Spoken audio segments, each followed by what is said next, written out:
పొద్దుగాల సౌదీలో house driver అంటే బండి చాలు చేసి మేడాన్ని తీసుకొచ్చుడే కాకుండా పొద్దుగాల ఇప్పుడు 8:30 అవుతుంది. ఎంత చలి పెడుతుందంటే గజ గజ గజ గజ అనకత్తాంది.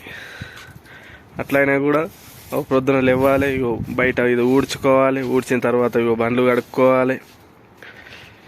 ఇంటికాడ చీపిరు పట్టలేని చేతులు ఈరోజు ప్రతిరోజు ఇక్కడికి వచ్చినాక ఊడ్చుడు వీడికి వస్తేనే అనుభవం అవుతుంది. జీవితం అంటే ఏంటిదన్నది బాధ్యత ఏర్పడుతుంది.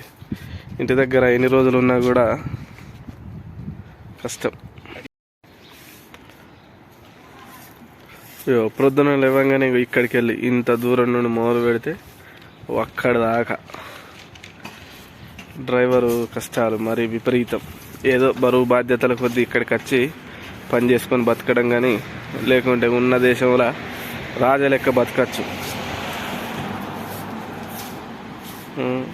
ఆశలే ఇంత దూరం తీసుకొస్తున్నాయి.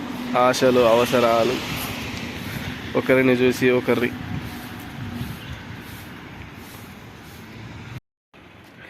ఇదంతా బయట సఫాయోళ్ళు చేయాలి, అంటే ఇక్కడ బయట పనిచేసేటోళ్ళు ఉన్నారు కదా వాళ్ళు చేయాలి. కానీ వీళ్ళు ఏం చేస్తారంటే మేడం వాళ్ళు మన ఇంటి ముంగట మనమే ఊడ్చుకోవాలి, ఇది నా ఇల్లు కాదు మన ఇల్లు అని చెప్తారు. వాళ్ళు రాగానే వచ్చిన రోజే చెప్తారు ఇల్లు నీదని అనుకొని పని చేయాలి అని చెప్తే ఒకరోజు చెప్పిన దానికి మళ్ళీ 2 సంవత్సరాల దాకా పూర్తిగా కంటిన్యూ చేసుడే. ఎంత చలి పెట్టని ఎండగొట్టని ఏదైనా చేయని. కొంచెం గిత్తంత వాన కొట్టింది అనుకో, వాన కొడితే ఈ తలుపులన్నీ నీళ్ళు పోసి స్పాంజ్ పట్టి కడగాలి. ఇంటికాడ మనం దీపావళి వస్తేనే ఒకరోజు సాపి వేసుకొని ఇల్లు కడుక్కుంటాం. కానీ ఇక్కడ ఇట్లుంటుంది, ఊడ్చిందల్లా కచర ఎత్తి మళ్ళీ డబ్బాలో పోసుకోవాలి. డబ్బాలో పోసి అక్కడ పెద్ద కచర డబ్బా ఉంటుంది, ఆ డబ్బాలో పోసి రావాలి.